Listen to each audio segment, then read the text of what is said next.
Thank you, everyone. Thank you, hosts. Thank you, guests, and all the participants. So happy to be here. I will spend maybe just a couple minutes talk about the background, why we are having this competition, and what we would like to achieve. Okay, so data, right? We talk about data all the time. Maybe some even before some of you were born. But really leveraging the data in a building E&M is relatively new, okay? Now, but thanks to the advance of technology, like IoT, like networking, etc., now we can see the building is coming alive. In our recent study, like in one of our buildings, we can actually seeing something like a 600K of data being generated on a daily basis. And this is just tip of an iceberg. Now, think about this. Even in Hong Kong, like the Hong Kong government, they are managing over 8,000 buildings. And in Hong Kong, especially, is considered one of the most dense metropolitan. So now, why we are looking into this and see if data can really help us to do something. If you look at our smart city blueprint, you will find out that we do have a goal to reduce our carbon emission. And in a recent climate conference in Glasgow, well, no matter how we disagree on how to change the climate, etc., but everybody agreed that we need to reduce carbon. And particularly in Hong Kong, we set a goal in 2030. We target to reduce the carbon emission by something like 60 to 70%.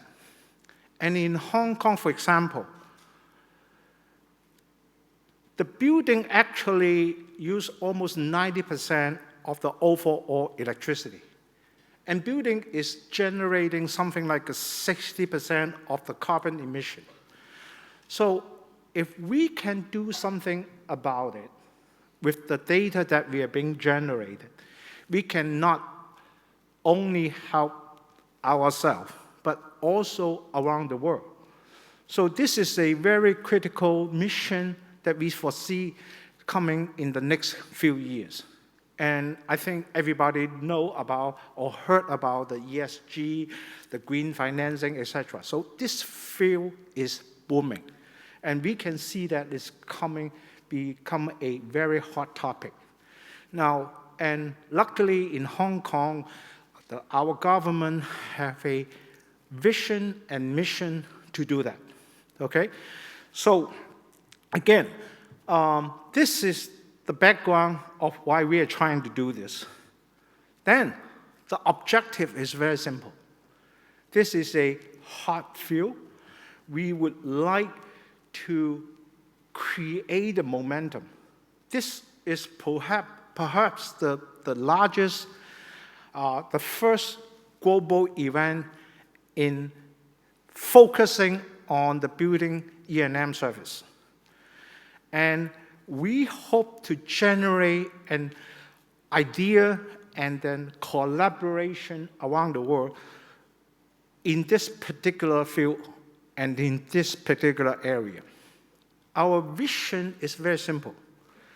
Work with the global community to understand more about how we can apply technology such as the schematic AI onto this building service area. We want to encourage more young professionals to get into the field, to think of a new thing to help the environment, the climate change. so that we can have a better world for the next generation. And create a new idea. Now, with all those data, we never know what new idea may come up, okay? So by having this AI challenge, hopefully we can stimulate your thinking, create new idea we have never thought of, okay?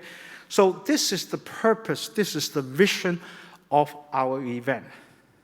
So to that, some key dates that you guys probably need to remember. First and most important is today. Starting today, December 7th, you have about 5 weeks to really start thinking, working hard on creating your solution. Now, the deadline for your final submission is January 14 next year, which is just a few weeks away, okay? And then, by then, after January 14, within maybe a week or two, we will shortlist the finalists. And then another day that once you got notified, you will need to do a pre-recording on your presentation of your solution. And the submission deadline is January 22nd. So time is packed, but I'm sure that you will have fun, feel the excitement, but most importantly, enjoy the event. Be creative and have fun on doing everything, okay? Later on, my colleague will say the award amount, and that is really interesting as well, okay? So thank you very much for your time. Have fun, enjoy your time today and the rest of the competition, okay? Thank you.